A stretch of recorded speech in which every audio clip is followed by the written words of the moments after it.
Hello there. Don't blink. This is obviously a delay pedal that I've built, a little experiment in noise-modulated delay.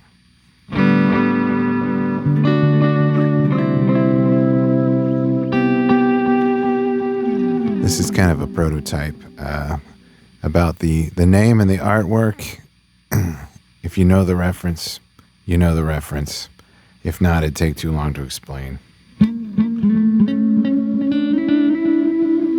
So let me just go through the delay. So this is a PT2399 chip delay. That's a digital delay chip. Very popular in the DIY world.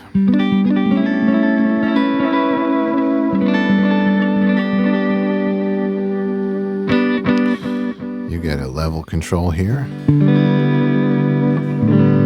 Can go all the way wet or all the way dry.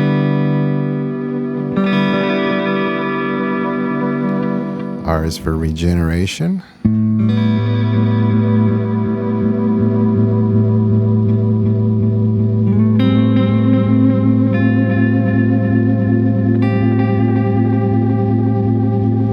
It can self-oscillate and get very swimmy here.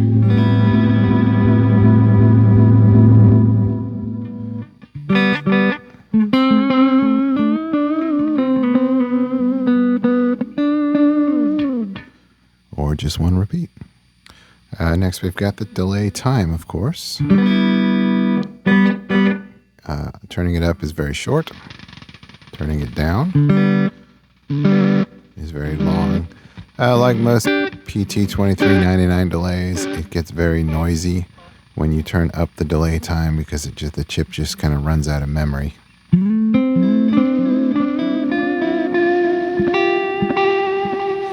And finally, we have the wibbly wobbly. This is the wibbly wobbly knob. If I turn it down, let's see, I get a pretty straightforward delay.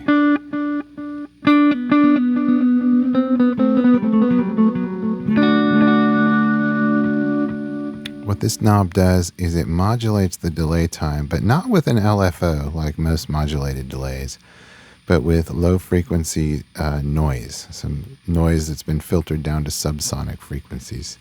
Let me put that on the extreme setting and you can hear what that sounds like, and it's extreme.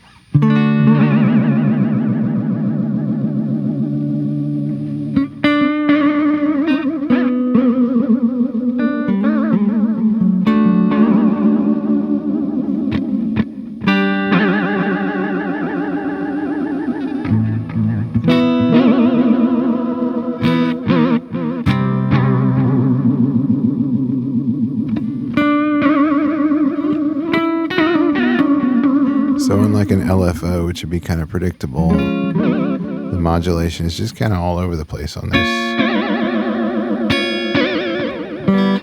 And actually, the longer the delay time, the more pronounced the modulation is. It's just kind of a byproduct of the way it works.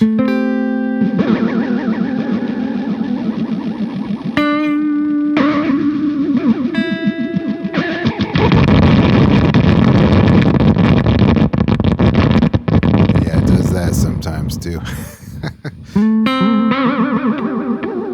Sometimes the noise just gets carried away. Let's dial back that just a little.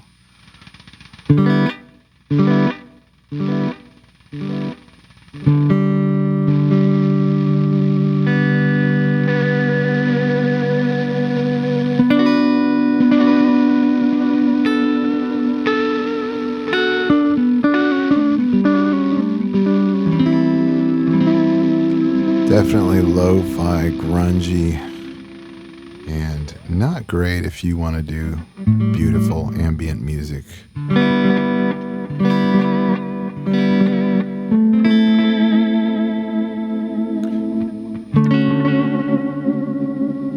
But it is nice for shimmery pads that don't have a clear swoosh to them, you know. Finally, this extra foot switch just maximizes the feedback, so you can have things hold out and swell a little bit if you want.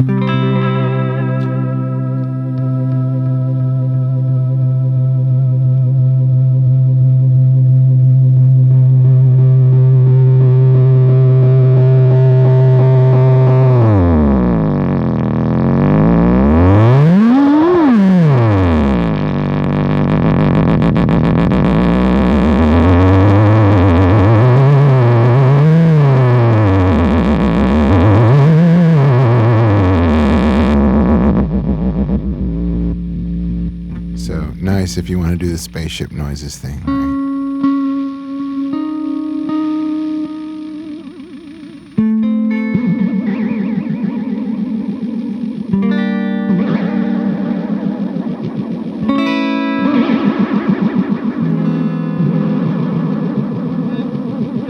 So there you go. That is Don't Blink. It's in this ridiculously giant tin. It is a prototype, so I needed space. But it's fun. It does have a little bit of a volume drop when you click it on. That's just because of the way the blend control works. You know what? This is probably not going on anybody's touring board. I'm thinking this is definitely a home or studio home effect kind of thing. So probably not a big deal, but just be aware of that. And of course, as you heard, it gets rather grumbly and noisy there at extreme time and noise settings. Hopefully going to do more iterations of this design. But this is still a very musical device with lots of potential. So hope you enjoyed watching this. Again, this is Don't Blink.